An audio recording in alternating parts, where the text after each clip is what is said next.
मला वाटतं की प्रत्येक पाल्याने एकच काळजी घ्यावी की आपल्या वडिलांना म्हणजे आई वडिलांना कधी हर्ट करू नये याची काळजी घ्यावी. आणि नकळत आपण दुखावले जातो प्रचंड वेळेस. मी या बाबतीत खूप लकी समजतो स्वतःला की माझे वडील शिकलेले आहेत. हे खूप जबाबदारीनं बोलतोय मी, कारण शिकलेले जर असते तर मी इथे नसतो, कुठेतरी नोकरी करत असतो, कुठेतरी असं काहीतरी करत असतो जे वडिलांना अभिप्रेत होतं असं.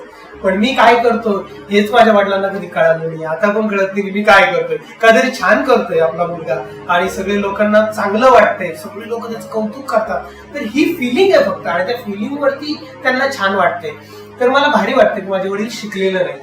तर पण ज्यांचे वडील शिकलेले असतात किंवा ज्यांच्या वडिलांना वाटतं की मला खूप कळतं, तर ते आपल्या मुलाचं चांगलं व्हावं, कारण त्यांनी आयुष्यात जेवढंही सहन केलेलं असतं, जेवढंही बघितलेलं असतं, ते कधी यांच्या वाट्याने येऊ नये हेच त्यांचा मूळ हेतू असतो. म्हणून ते आपल्या पाल्याशी तसं वागत असतात, बोलत असतात.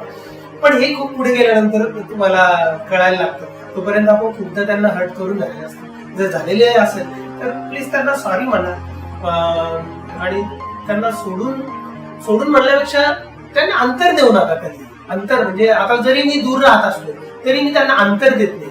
कसं असतं, मनातून अंतर देणं एखाद्या गोष्टीचं आणि फिजिकल डिस्टन्स असणं यात खूप फरक आहे. तर कधी अंतर देऊ नका. तर तेच त्यांना सगळ्यात मोठं असतं आपल्या वडिलांना.